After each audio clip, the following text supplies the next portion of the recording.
Nosotros la última vez adelantamos, primero que todo dice, aclaremos lo que no es propiamente cristiano. Dice, en la página dice, no es necesariamente cristiano lo que es verdadero, bueno, bello y humano, ya que fuera del cristianismo, afortunadamente, hay también verdad, bondad, belleza. Efectivamente, nosotros encontramos personajes, de repente Buda, de repente Gandhi, de repente otro personaje que encarnaron un poco estos valores de verdad, de belleza, o de humanismo. No es necesariamente cristiano todo hombre de convicciones verdaderas, de sincera y buena voluntad.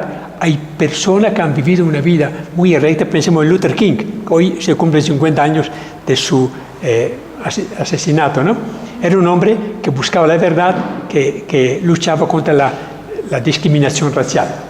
No es necesariamente cristiano, es todo grupo de meditación o acción. Hoy día hay muchos grupos de, no cristianos o cristianos que practican meditación, como los budistas, ¿no? El yoga, todo, sí, buscando su salvación. Tampoco podemos decir que tiene esa dimensión cristiana. Ni hay necesariamente presencia cristiana en todas las partes donde se combate la inhumanidad, etc. Bueno, luego viene un punto. Entonces, ¿qué es lo específicamente cristiano? Se pregunta. En José Antonio Pagola dice, la originalidad de la fe cristiana nace del encuentro con una persona que es Jesús el Señor. La fe cristiana se supone una adhesión consciente y explícita a la persona de Jesús.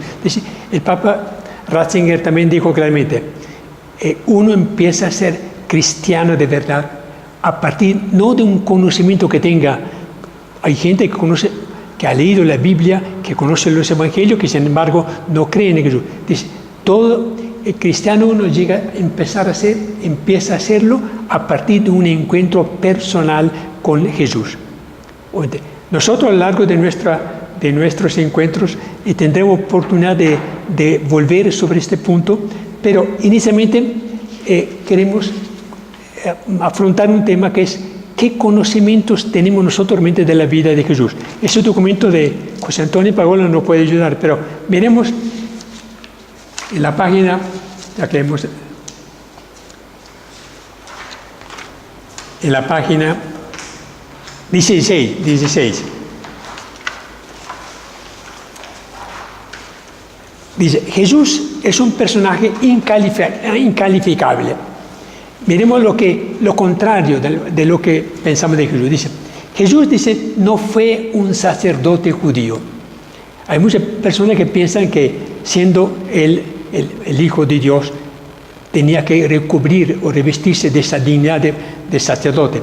Jesús fue un laico, un seglar dentro de la sociedad judía. En la carta a los Hebreos se dice, este pertenece a la tribu de Judá y no de la tribu de Leví. Sí, sabemos que los sacerdotes venían de la tribu de Leví, ¿no? De la cual nadie ha oficiado en el altar.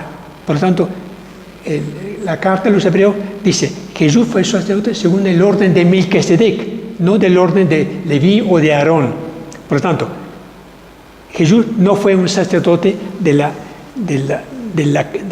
clericacía de ese tiempo. Jesús no fue un saduceo. Jesús rechazó la teología tradicional saducea. Mire lo que dice en Mateo 22. Jesús los llamó descaminados porque no entienden la escritura ni el poder de Dios. Entonces, ni sacerdote ni saduceo. Jesús no fue un fariseo.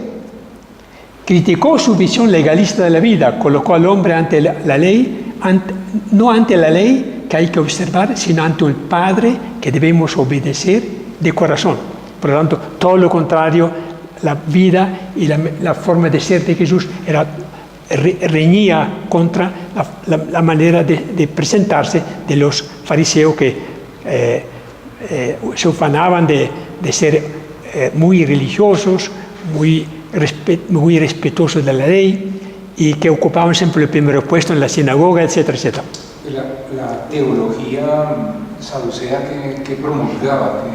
Los saduceos, primero que todo, no creían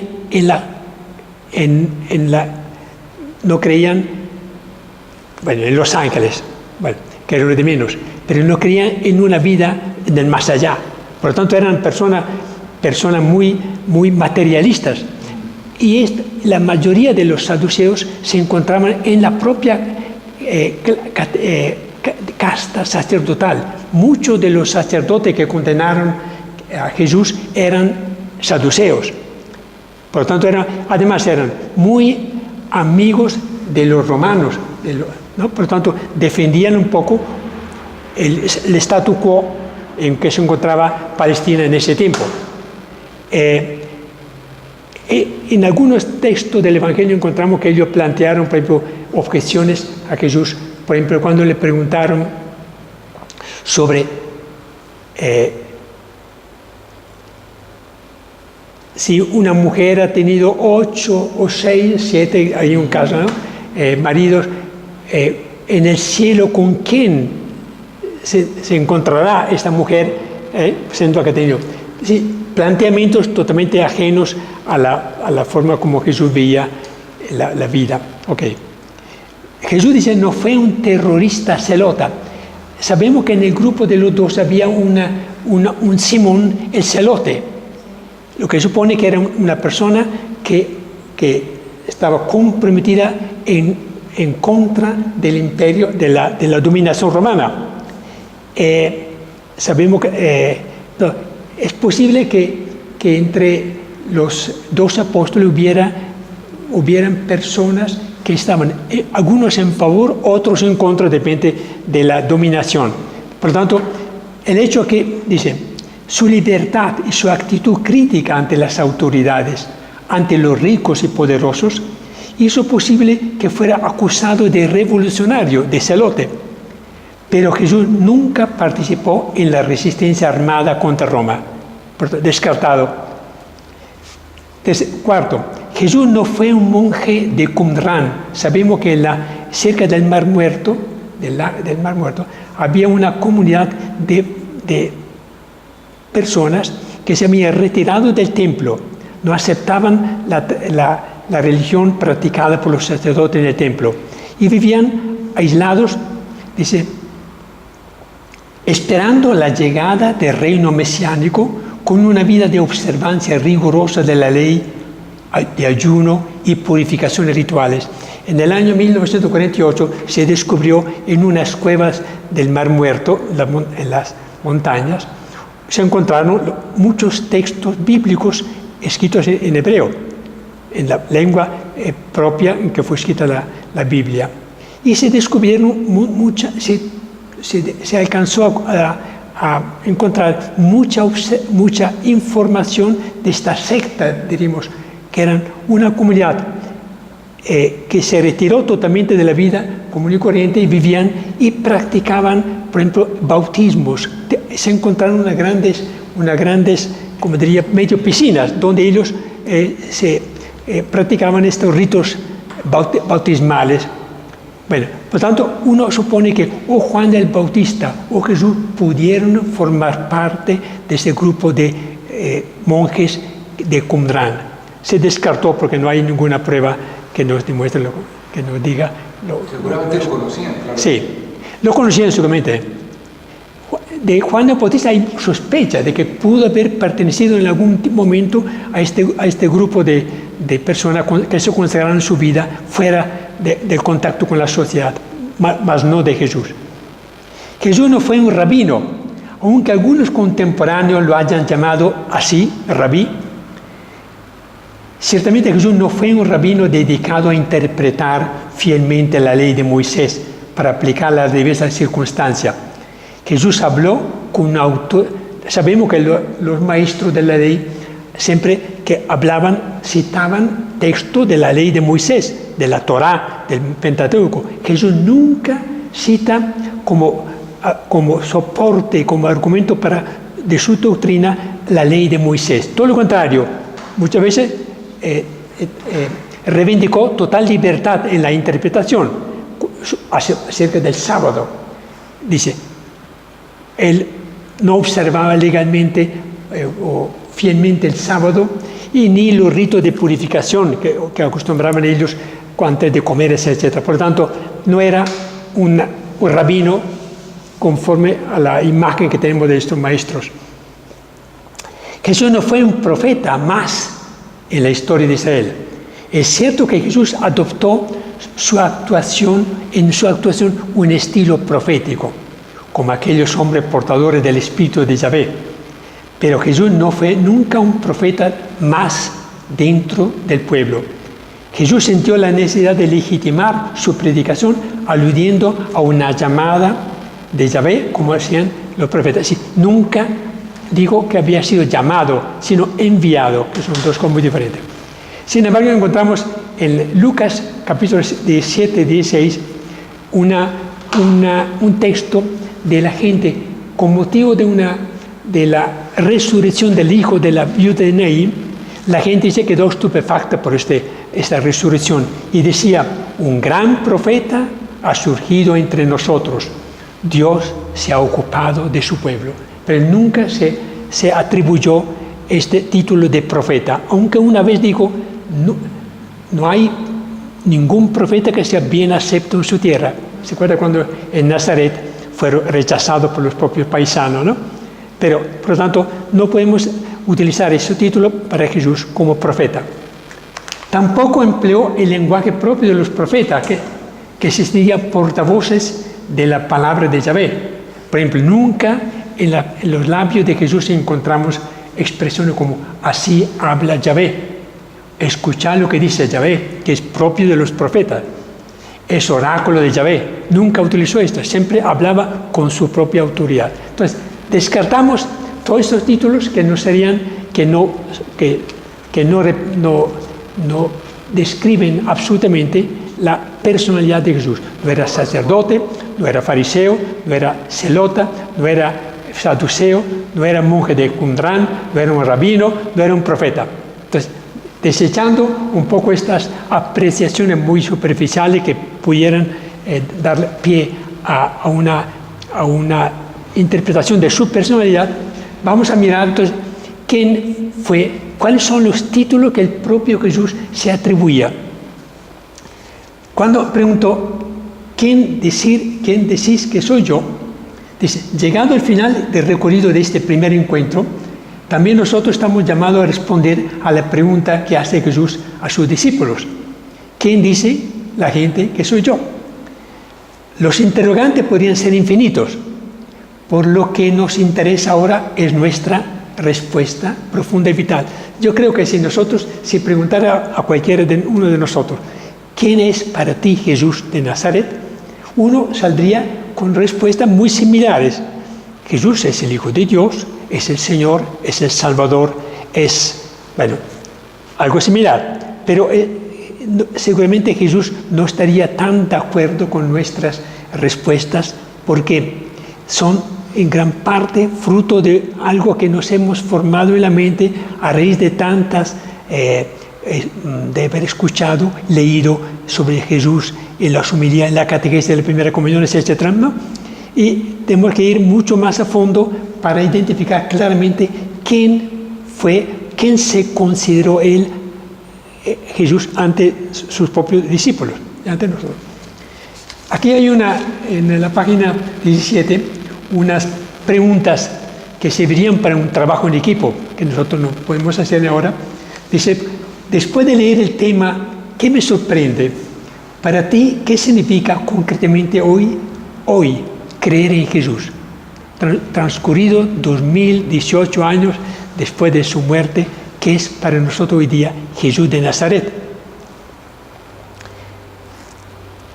¿Qué contestaría usted, si le preguntara, ¿qué es para usted, Luis Alberto, Jesús de Nazaret hoy?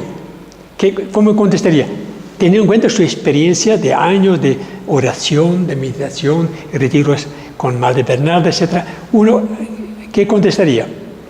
Para mí es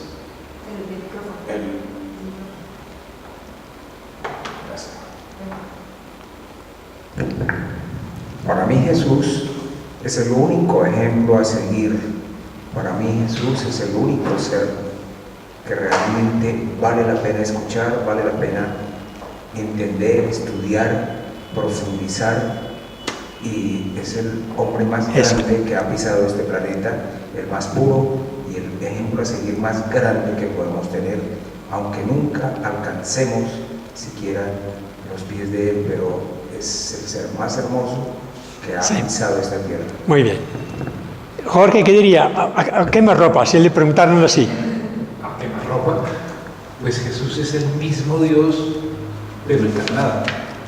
Encarnado es que aterrizado a la altura nuestro, ha bajado, humillado, pues él mismo ha bajado, Dios con nosotros.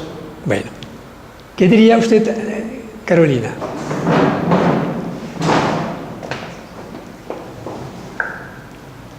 Para mí es el camino, es el camino. Es realmente el único camino que quisiera seguir, para ser muy concreto. Sí. ¿Verdad? ¿Qué diría? Si te preguntaran así, la primera respuesta que sale, ¿cuál es? Que sería la guía a seguir. La guía. Si nosotros analizamos estas respuestas, en gran parte reflejan enseñanzas o doctrinas que hemos adquirido, que es hijo de Dios, que es, bueno, los tuyos es la persona más importante, fundamental en la vida, ¿no? Es el camino, verdad de vida. Muy probablemente, si Jesús mismo nos preguntara esto, nos diría, tu vida refleja lo que tú dices, porque si no, el conocimiento, la doctrina puede ser perfecta, está muy ortodoxa, ¿no? Hijo de Dios, camino, verdad, guía, etc. Pero seguramente él diría, tu vida refleja realmente esa fe que tú expresas con tus palabras, esa definición, ese perfil. Ahí es la gran interrogante. La otra pregunta que yo hago a los grupos, si Jesús me preguntase quién dice que soy, dice, se trata de dar una respuesta que parta de la vida y la experiencia, más no de la lectura o de la teoría. De repente nosotros tenemos un concepto, bueno, no conocemos a Dios, pero decimos que es hijo de Dios, porque lo hemos leído, y Jesús mismo se ha presentado como hijo de Dios. Pero una vez más, la respuesta más convincente que deberíamos dar debería partir de la vida misma que realizamos. Obviamente nosotros sí creemos, no solamente lo decimos, sino lo creemos y lo practicamos. Bueno, otra pregunta que dice, si realmente Jesús está vivo, ¿en qué se nota en tu vida? Intenta pensar en contextos concretos, tu familia, tu trabajo, tu grupo. Sí, son preguntas que yo planteaba a los grupos con el fin de que se interiorizara más la fe en Jesús, no de una simple respuesta que viene de clichés, de esquemas, de fórmulas aprendidas, ¿no? Es muy fácil decir, es el Hijo de Dios. Ya digamos, en términos muy personales, es un amor, debería ser mi amor, pero pues yo en esto todo tengo más amores, tengo que confesarlo, pero es un amor muy grande y es claro. Algo que tú lo ves y te enamoras, entonces quieres conocerlo más, quieres tener una relación más cercana, quieres vivirlo más, sí. Y obviamente imitarlo, entonces pues dejarse llevar por él para que sea sí. Él guiando cada paso de la vida. Sí, no sé si Jesús estaría tan satisfecho con nuestras respuestas, por supuesto, ¿no? Obviamente uno no puede traer aquí un montón de argumentos para decir que yo vivo realmente esa relación o este conocimiento. Bueno, era de paso. Pasemos a la página 18. ¿Qué dice Jesús de sí mismo? Lo más importante es, ¿qué dice de él? Él mismo se revela como alguien y trae una cantidad de atributos hablando de sí mismo que son demasiado importantes para nosotros, aunque algunos títulos que utilizaba Jesús para presentarse ante el público. Hoy día casi nunca se utiliza como el Hijo del Hombre. Obviamente nosotros hemos superado sí, sabemos que era verdadero hombre y verdadero Dios, pero nunca utilizamos la expresión. Sin embargo, vamos a analizarla en los textos que trae el documento. Dice, José Ratzinger escribe, ya durante la vida de Jesús, los hombres procuraron interpretar la misteriosa personalidad de Jesús según las categorías que les eran muy familiares. Se les consideró un profeta, como hemos visto, como Elías y Jeremías. Pedro utilizó títulos diferentes. Tú eres el Mesías, le digo, ¿no? Tú eres el Mesías, el Hijo de Dios. Poco a poco se fueron cristalizando 3 títulos fundamentales. Después de Pentecostés hasta la redacción de los evangelios, se utilizaba Cristo como ungido. La palabra Cristo significa ungido de Dios, elegido por Dios como Salvador. Otro, Hijo de Dios. Entonces, Kyrios, Mesías, Kyrios o Señor e Hijo de Dios, 3 títulos. El primero, Cristo, desapareció pronto como título único y se fundió con el nombre de Jesucristo. Nosotros casi siempre hablamos de Jesucristo, más no de Cristo. Bueno, en el título Jesucristo, Jesús de Nazaret es una sola cosa con su misión. Es decir, Cristo significa Mesías y Jesús, el nombre que le dio Dios, el Padre, lo llamaréis Jesús. Entonces, unimos siempre Jesucristo, el nombre con la misión. Jesús, el Mesías. Y pronto la misión de Mesías se convirtió en parte de su nombre, tan así que hoy día normalmente llamamos Jesucristo, el nombre de Él más la misión que tenía como Mesías. Los otros 2 nombres, Señor e Hijo de Dios, con el tiempo pasaron a indicar una comunión íntima de Cristo con Dios, como lo confirmó luego el Concilio de Nicea, que confirmó que Jesús era verdadero hombre y verdadero Dios. Muy bien. Perdón. Sí. Es frecuente que se refiera la palabra Señor al Padre y al Hijo, a Dios Padre de Dios indiferentemente. Sí. La palabra Señor hace referencia a Dios cuando implícitamente están diciendo Dios Padre. Y hay veces Señor hace referencia a Jesús. Sí. Efectivamente, normalmente cuando uno habla de Dios, en el Antiguo Testamento siempre se refería a Dios Padre. Pensamos que era el Creador, el Señor de la historia. Pero poco a poco, a partir de la revelación del Nuevo Testamento, también a Jesús lo llamamos Dios y Señor.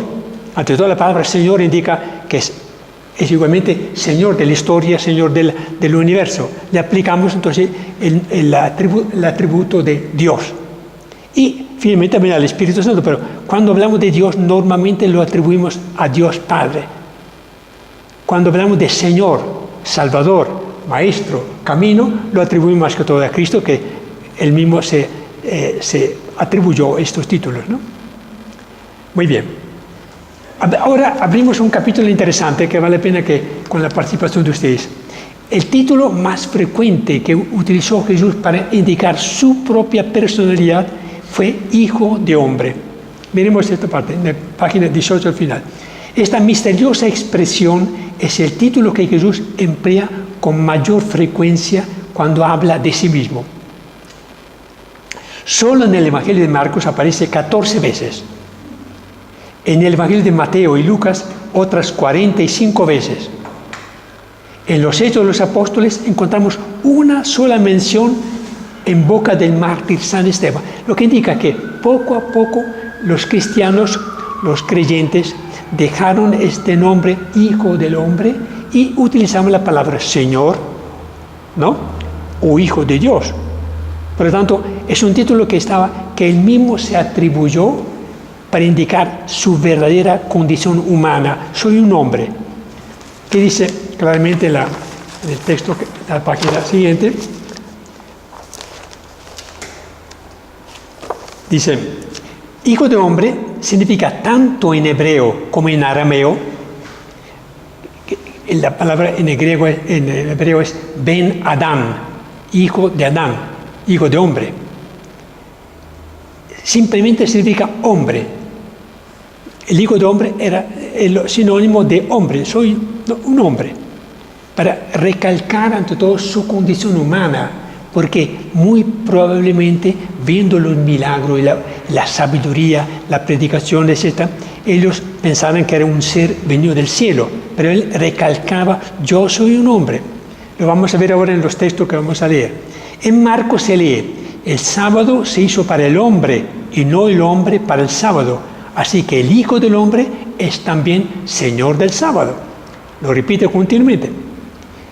Jesús no solo quiso enseñar que el hombre es libre y sabe usar rectamente el sábado como el día de la libertad, sino también que Jesús, como Hijo del Hombre, tiene autoridad para interpretar la ley de Moisés, porque él mismo es la palabra originaria del Padre. Pero aquí se asoció que el hombre es dueño del sábado y él, como hombre, pero también como Hijo de Dios, interpreta correctamente la ley de Moisés, que el sábado está hecho para el hombre y no el hombre para el sábado. Nos preguntamos la razón por la cual Jesús de Nazaret se autodenominó Hijo de Hombre. ¿Por qué no escogió otro título? Es una pregunta loca, boba, digamos, porque él hubiera podido autodenominarse maestro, rabí, o Mesías. Nunca se atribuyó Jesús el título de Mesías, siendo a él Mesías, el único Mesías, el esperado, ¿no? ¿Por qué utilizó en cambio la palabra hijo de hombre, hombre? La explicación la encontramos en el texto de Daniel. Daniel, el profeta Daniel que hemos estudiado, tratando de representar en forma concreta la sucesión de los imperios humanos que se fueron derrumbando y cediendo el puesto al reino de Dios, se sirve de imágenes impresionantes. Voy a tomar este texto de Daniel.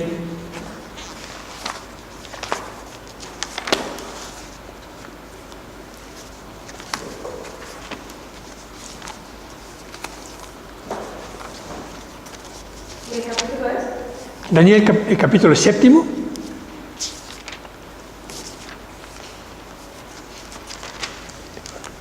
Es muy importante para entender por qué Jesús retomó ese título que usó el profeta Daniel. Dice acá, el capítulo 7, versículo 9. Yo estuve mirando hasta que fueron colocados unos tronos en el cielo y un anciano, supone que es Dios Padre, se sentó en el trono para juzgar a los reinos del cual había hablado Daniel. Su vestidura era blanca como la nieve y los cabellos de su cabeza como lana pura.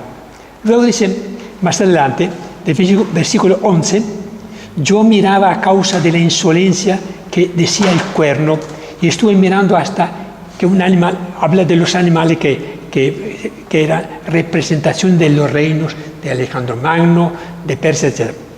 Y yo estaba mirando en las visiones nocturnas y vi que venía sobre la nube del cielo como un hijo de hombre. La primera vez que encontramos esta denominación en Daniel. Él avanzó hacia el anciano, hacia el trono de Dios, y lo hicieron acercar hasta él, y le fue dado el dominio, la gloria, el reino, lo sirvieron todos los pueblos. Ya entendemos que era una figura divina, ¿no? Más adelante.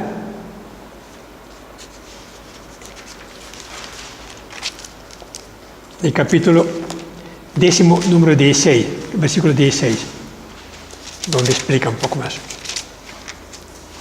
Dice,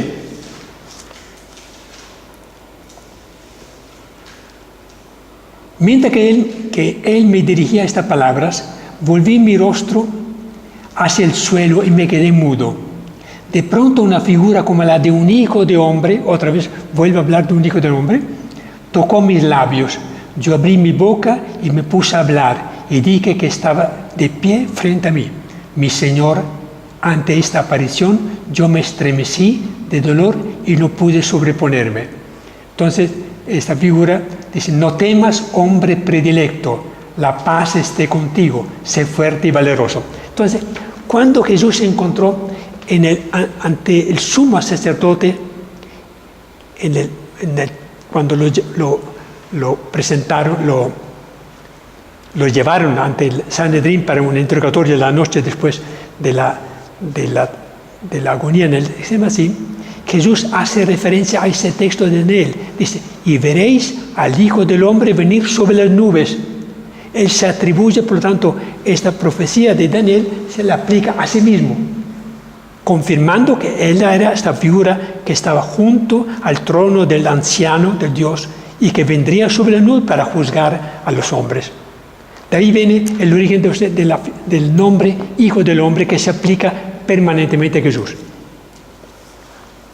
Bueno, el nombre Hijo del Hombre evoca al hombre en principio, del principio, creado perfecto, no pecador, y señala al mismo tiempo el regreso de ese hombre del principio al final de los tiempos, como el Mesías escogido por Dios para restablecer el juicio sobre todas las naciones.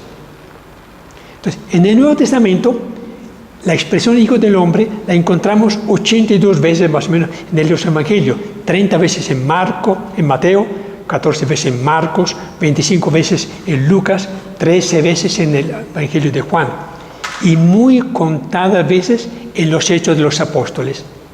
Lo que indica, poco a poco los escritores sagrados dejaron de utilizar ese título que el propio Jesús se había atribuido. Ahora vamos a leer, con la ayuda de ustedes, en qué contextos se presentó Jesús como Hijo del Hombre. ¿Quiere leer lo primero? Primero, en relación con su condición de hombre sujeto a la fatiga. Entonces, Jesús habla de que es un hombre sujeto a la fatiga. ¿Qué dice? Mateo 8:20. Las zorras tienen guaridas y las aves del cielo nido, pero el Hijo del Hombre no tiene dónde reclinar la cabeza. ¿Qué significa? El Hijo del Hombre no tiene que reclinar. Es alguien entonces que comparte la suerte de los pobres, de los desplazados, de los migrantes que no tienen dónde dormir, no tienen una casa, ¿no? El Hijo del Hombre. Leamos la segunda. Mateo 11:18. Porque vino Juan, que ni comía ni bebía, y dice, demonio tiene. Vino el Hijo del Hombre, que come y bebe, y dicen, ahí tenéis a un comilón y un borracho, amigo de los publicanos y pecadores.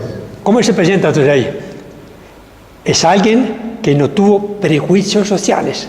Sí, que se sentaba con los pecadores, con las prostitutas, se sentaba con los publicanos, pero un hombre libre de los prejuicios típicos de la sociedad, donde uno se cuida mucho de no estar en compañía de cierta gente, ¿no?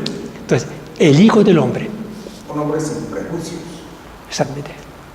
Pero es muy interesante mirar cuándo Jesús utiliza este nombre, el Hijo del Hombre. Sigamos. Pues para que sepáis que el Hijo del Hombre tiene el poder de perdonar los pecados, dice al paralítico, levántate, toma tu camilla y vete a la casa. Entonces, el Hijo del Hombre es alguien que tiene poderes divinos que solo Dios tiene, el poder de perdonar, ¿no? Vamos a ver. Jesús utiliza este atributo, este título, en relación con el juicio final. Vamos a ver estos textos. En relación con el juicio final, como en los días de Noé, así será la venida del Hijo del Hombre. Del hombre. ¿Qué pasó con qué tiene que decir? Lo inesperado. Sí, la gente en tiempo de Noé comía y bebía, se divertía, hasta que llegó el diluvio. Así de repentino, inesperado será el juicio del Hijo del Hombre. Entonces, aquí encontramos ciertas connotaciones del Hijo del Hombre, un hombre, alguien que tiene poder de juzgar y de derrotar. Bueno, sigamos. Mateo. De la misma manera, pues que se recoge la cizaña y se quema en el fuego, así será al fin del mundo. El Hijo del Hombre enviará a sus ángeles que recogerán de su reino todos los escándalos, ya los agentes de la y a los agentes y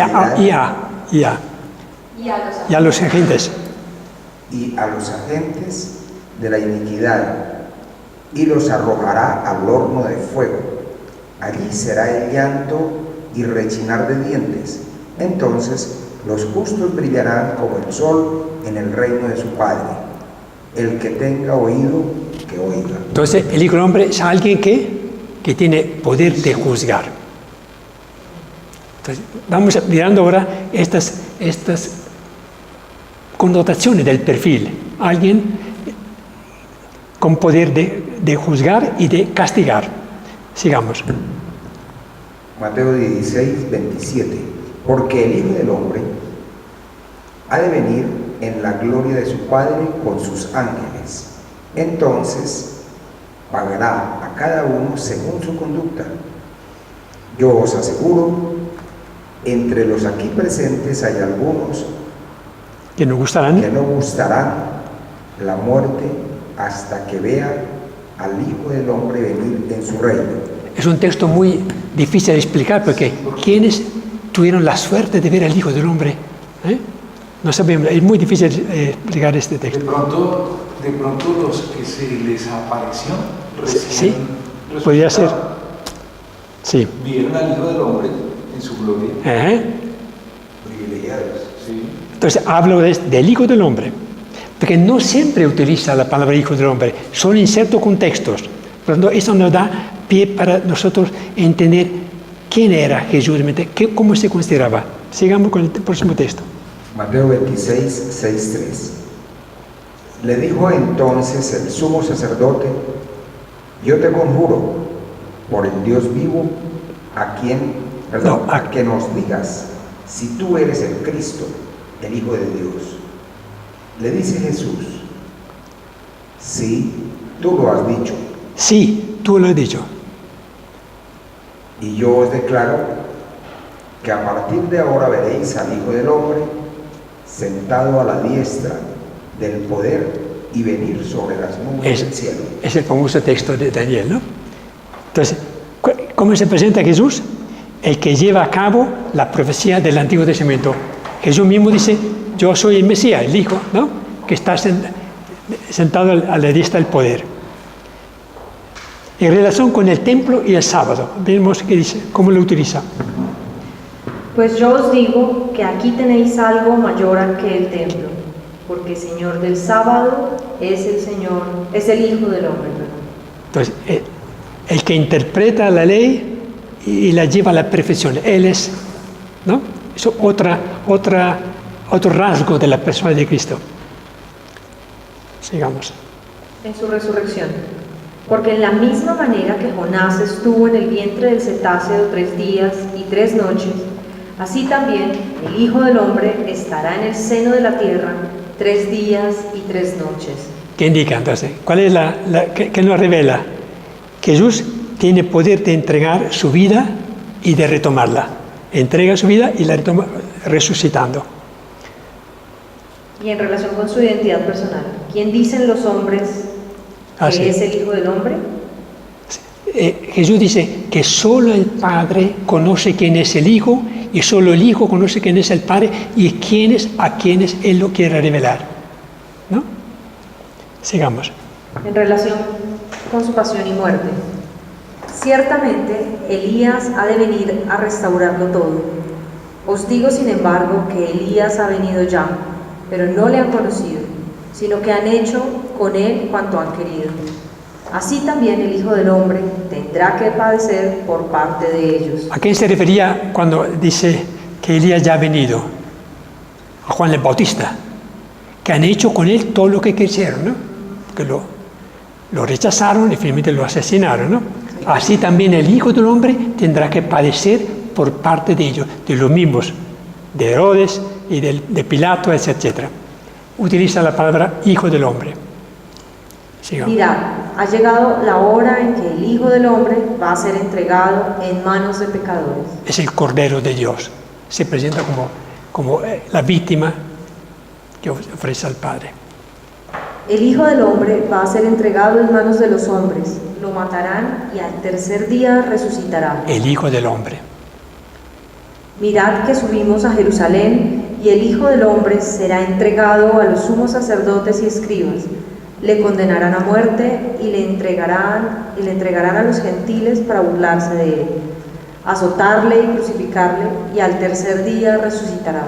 Aquí se refleja Jesús es el siervo sufriente que había profetizado Isaías, el siervo sufriente, que será azotado, será objeto de burlas. Mateo 26, 2. Ya sabéis que dentro de 2 días el Hijo del Hombre va a ser entregado para ser crucificado. Él es consciente de su destino. Él predice de antemano que será entregado. El Hijo del Hombre se va, como está escrito en él. Pero hay de aquel por quien el Hijo del Hombre va a ser entregado. El Hijo del Hombre. Se repite constantemente, ¿no? Número 7. En relación con su glorificación. Cuando el Hijo del Hombre venga en su gloria, acompañado de todos sus ángeles, se sentará en su trono de gloria. Entonces dirá el Rey a los de su derecha: venid, benditos de mi Padre, recibid la herencia del reino preparado para vosotros desde la creación del mundo. Sí, la dimensión, Jesús es juez de vivos y muertos. Él juzgará a todos.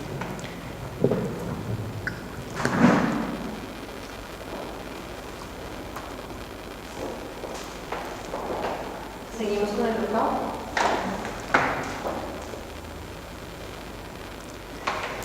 Número 8. Le respondió Natanael.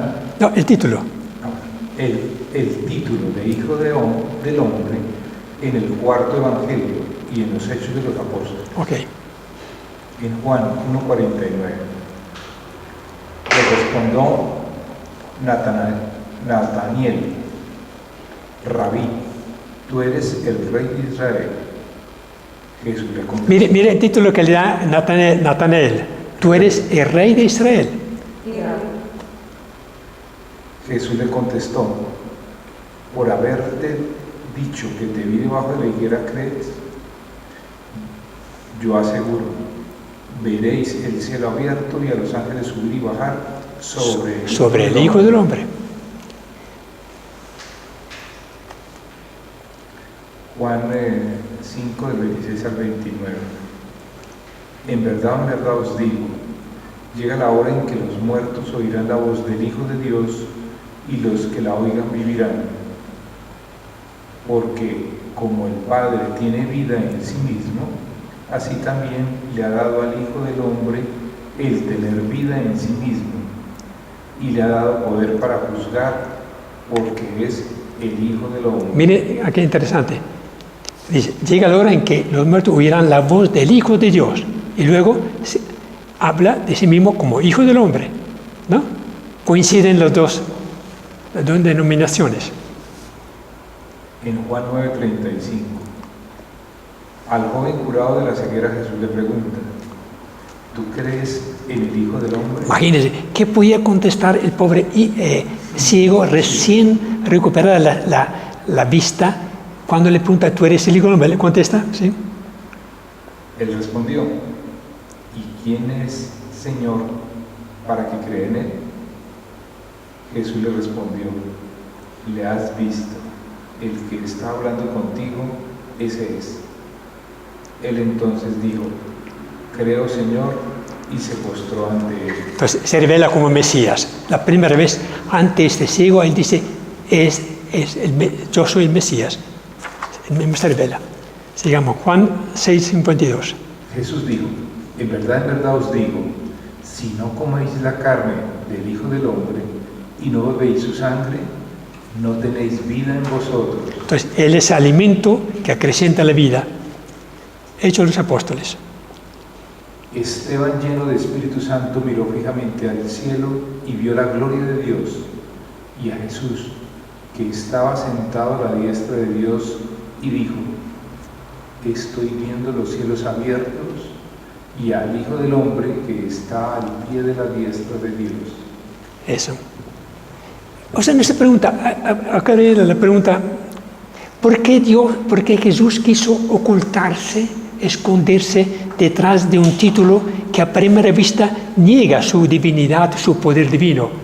Él hubiera perfectamente presentarse como Mesías, por ejemplo. Nunca aceptó decir claramente que era el Mesías, salvo en ese texto ante el ciego de nacimiento, ¿no? Nunca utilizó la palabra rey, aunque lo llaman hijo de David, hijo del rey David, pero nunca aceptó, digamos, su condición de rey. Y cuando lo quisieron aclamar como rey después de la multiplicación de los panes en el Evangelio de Juan, él huye y sube al monte para que la gente, satisfecha por esta multiplicación abundante de panes, lo proclamara rey, porque se hubiera expuesto, por supuesto, a las medidas policíacas de ese tiempo, ¿no? Entonces, siempre utiliza esta palabra hijo de hombre, pero si ustedes han notado, detrás de este nombre, hijo de hombre, siempre revela diferentes connotaciones, como juez, como persona sin prejuicios, como una persona que no tiene dónde colocar la cabeza. Sí, adivinamos detrás de esos textos que hemos leído los rasgos de Jesús de Nazaret. Él muy humildemente siempre se presenta como hombre, como hombre del pueblo, pero cada vez que utiliza ese texto, que utiliza o que habla, revela condiciones divinas, juez, ¿no? Como hijo de Dios, etcétera, ¿no? Como quien juzga, como castiga, etcétera, etcétera. Es una forma muy elegante de Jesús para no, como diría, para no obligar a la gente a aceptarlo por lo que él dice. Él se presenta como un hombre común y corriente, siendo que en su actuación, en su predicación, su forma de ser, revela claramente que tenía poderes divinos.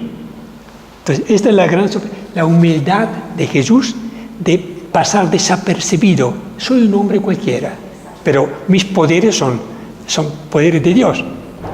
Esto nos da a nosotros nos da también una enseñanza, que Jesús no quiso imponer su condición divina de Mesías, de Rey, ¿no? Sino que lo hizo de una forma tan sobria, tan prudente, tan discreta, para que la gente viera en él el hombre perfecto, el hombre hijo pero que tenía, por supuesto, condición y título y poderes que eran divinos. En los sinópticos encontramos otros dos textos en que Jesús de Nazaret se autodenomina como novio y profeta. Leamos ¿sí? Mateo 9:14. Entonces se le presentan los discípulos de Juan y le dicen: ¿por qué mientras nosotros y los fariseos ayunamos, tus discípulos no ayunan? Jesús les contestó: ¿pues acaso los invitados a la boda están tristes mientras el novio está con ellos? Días vendrán en que les será arrebatado el novio, ya ayunarán entonces. ¿A quién se refería? Él era el novio, ¿no?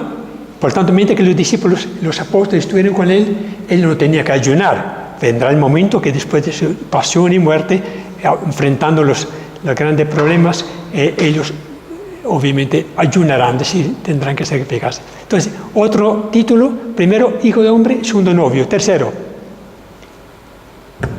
en la sinagoga. En la sinagoga de Nazaret Jesús dijo: un profeta solo en su tierra y en su casa carece de prestigio. La única vez que utiliza, se autodenomina profeta. Lo hace muy sobremente, diciendo que ningún profeta, como el caso de él, en Nazaret fue rechazado. Conclusiones. Bueno, hay otro título que a él no se atribuye prácticamente, pero en la carta a los hebreos encontramos algo relativo a Jesús como siervo de Yahvé. Dice, el texto, habría que buscar el texto de esta manera. Pero la conclusión es, al apropiarse del título de Hijo de Hombre, Jesús empezó a revelar progresivamente su identidad. Él es un ser totalmente humano, frágil, expuesto a las contingencias de cualquier hombre, y es el personaje misterioso que Daniel vio llegar sobre la nube del cielo, que está sentado a la derecha de Dios y que recibe de él poder, el honor y la autoridad de juez sobre los imperios del mundo. Entonces se juntan las dos cosas. Sí es el Hijo del Hombre, pero es el Hijo del Hombre revelado por Daniel. Jesús proviene de Dios y es Dios, pero precisamente así, asumiendo la naturaleza humana, es también portador de la verdadera humanidad. En Jesús conviven el hombre terrenal y el hombre celestial. Jesús es también siervo obediente. Aquí quería llegar. Es lo sufriente, anunciado por el profeta Isaías, cuando dice, era llevado al degüello como un cordero y como oveja que ante los que la trasquilan está muda y no abrió la boca. Él es el juez que juzgará a todas las naciones. Él es el que vendrá con gloria sobre las nubes, acompañado por sus ángeles, y que reinará sentado a la diestra del Padre. Pero la sorpresa nuestra es que utilizó siempre un título muy parco, muy sobrio, muy discreto, ¿no? Soy un hombre, pero que tiene todos los poderes de Dios. El novio anunciado por el Cantar de los Cantares, cuando estudiamos brevemente Cantar de los Cantares, aparece siempre el amor entre dos, un novio y la novia, ¿no? Jesús cumple esta profecía, esta figura del Antiguo Testamento. El novio del Antiguo Testamento es Jesús. Bueno, sí. Continuando con el tema que decías, si Jesús se hubiera presentado como el Mesías, como el Rey, que sí lo es obviamente, imagínate esta humanidad, si así estamos tan perdidos y todo el mundo busca el poder, el primer puesto, figurar, y Jesús vino y demostró todo lo contrario a pesar de que Él era el Rey. Exacto. Y que era el Mesías. Si realmente se hubiera presentado como era, no, pues ahí sí ya la humanidad yo creo que no estaría. No hemos entendido todavía. Hubiera sido prematuro, porque ellos tienen una idea de un Mesías guerrero, ¿no? Sí. Con poder y con fuerza, hubiera venido con todas las legiones. Por lo tanto, de antemano lo hubieran rechazado diciendo, tú eres un pobre hombre, mire, estás andando como cualquier paisano, ¿no? Hubiera sido contrario a lo que él quería, ¿no? Que poco a poco él dio a entender que sí tenía una misión que venía del Padre, que venía a anunciar el reino de Dios, pero nunca utilizó o se atribuyó este nombre, ¿no? Muy bien. Ahora miremos, tenemos todo el tiempo, ¿no? Miremos cómo Juan, el evangelista Juan, le atribuye a Jesús títulos que ningún otro, ni Marcos, ni Lucas, ni Mateo, se atrevieron a utilizar. Muy probablemente Jesús nunca se expresó en la forma como el apóstol Juan, como el evangelista Juan le atribuye. Sabemos que Juan fue el último de los apóstoles que sobrevivió a la muerte de Pedro, de Pablo, de los demás, y se dice que murió alrededor del año 100. Independientemente que sea Juan, el hijo de Zebedeo, ¿sí? y hermano de Santiago, o si es otro Juan el presbítero, no sabemos exactamente si el autor del Evangelio sea el propio apóstol o sea otro Juan el presbítero. Seguramente Dios previó, es decir, esperó 60 años después de la muerte de Jesús, que fue en el año 30, 35 más o menos, 60 años más tarde, reveló a Juan aspectos que nunca hubieran sido aceptados en la época en que Jesús vivió y que los apóstoles vivían. Por ejemplo, palabra como yo soy. Sobre esto vamos a ver. Juan pone en los labios de Jesús la palabra muy frecuente. Yo soy la puerta, yo soy el buen pastor, yo soy la resurrección de la vida, ¿no? Seguramente Jesús nunca utilizó estas palabras para referirse a sí mismo. Lo hemos visto que siempre utiliza la palabra yo, el Hijo del Hombre. Pero Juan, 60 años después, nos regaló revelaciones que tuvo solamente de parte de Jesús y nos presentó otras facetas, otros rasgos de Jesús que son, para nosotros, son bellísimas, ¿no?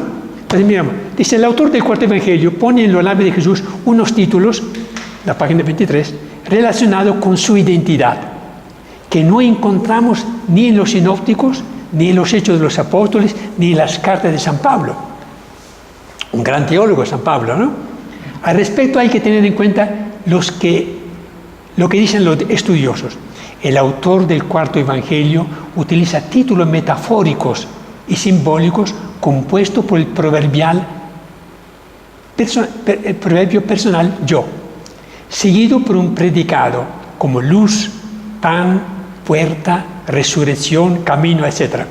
Estos títulos tal vez no hayan sido pronunciados por el propio Jesús y sean producto de la reflexión del autor del Evangelio, el apóstol Juan o el discípulo a quien Jesús quería, guiado por el Espíritu Santo. Es decir, el evangelista Juan nos regaló títulos que obviamente para nosotros son formidables porque descubrimos que en Jesús se cumplen todas las figuras del Antiguo Testamento, el agua, la luz, el pan, etc., ¿no? El maná. Bueno, veremos.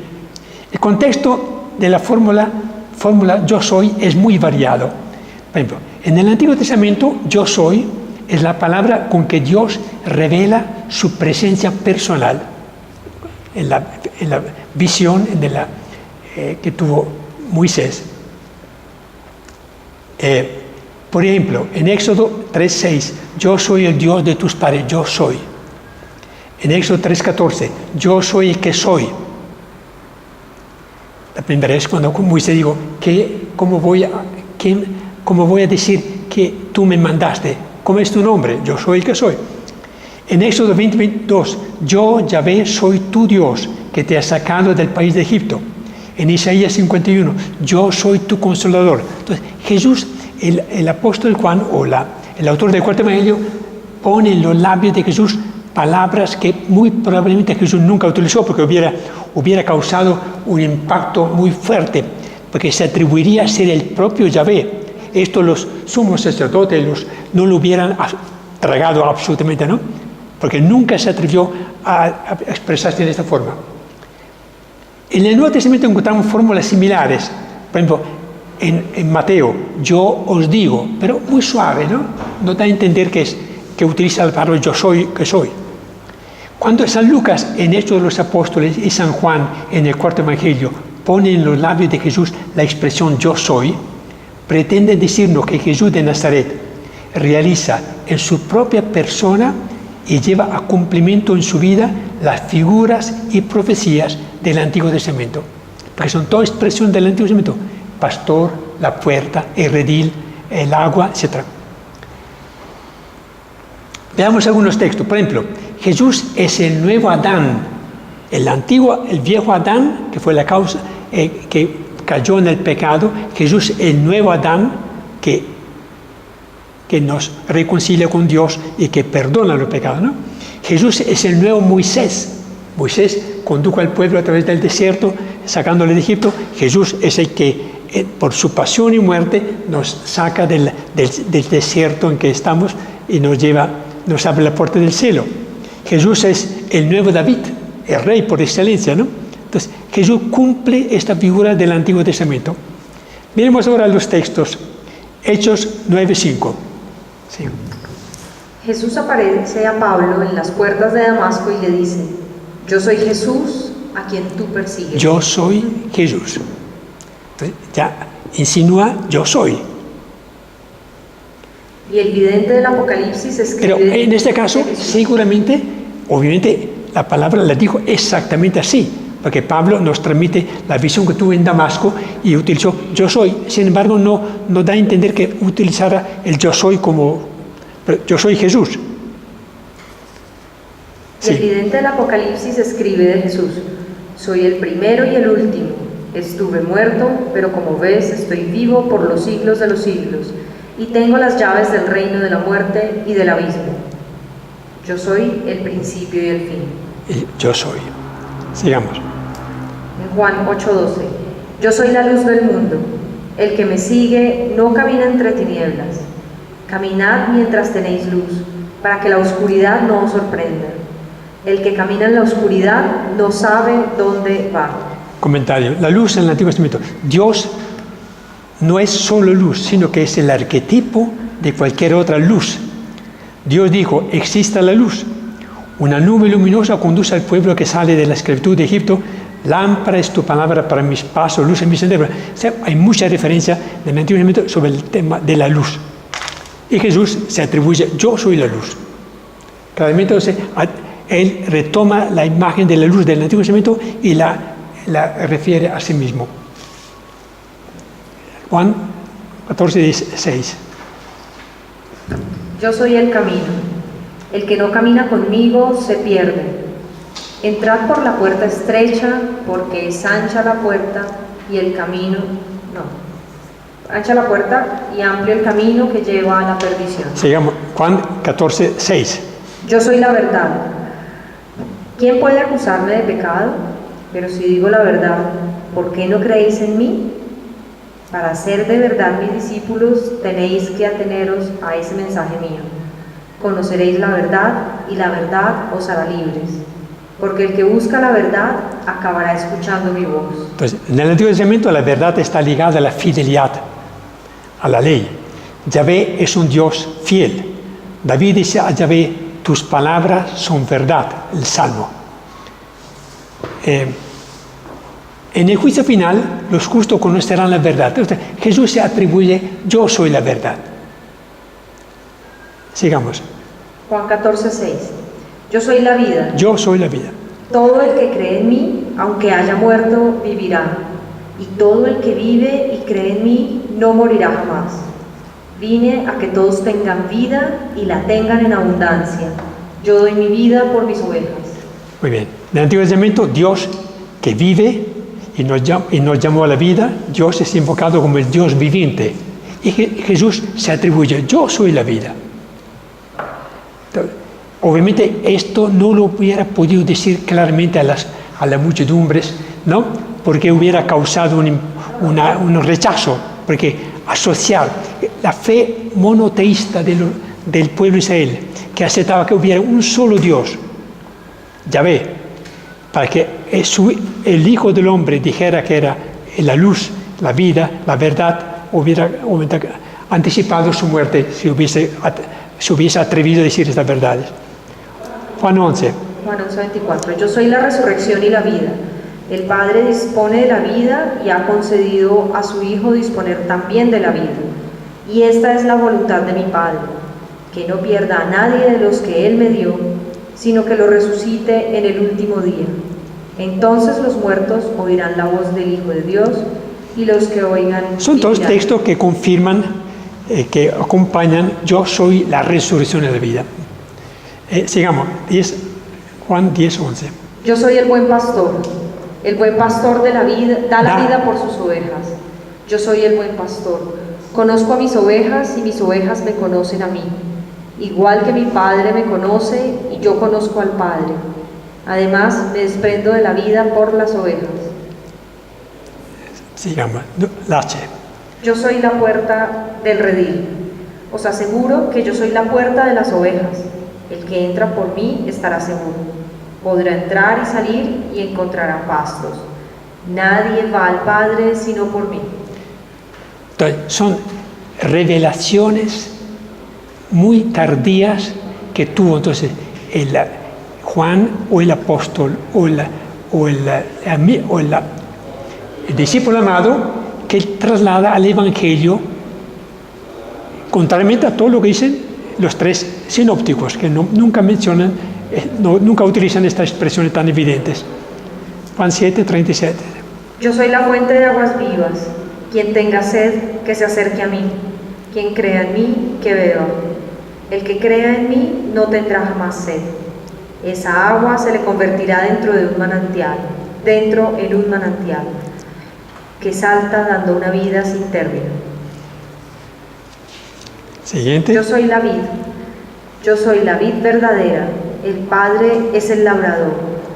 Todo sarmiento mío que no da fruto, lo corta.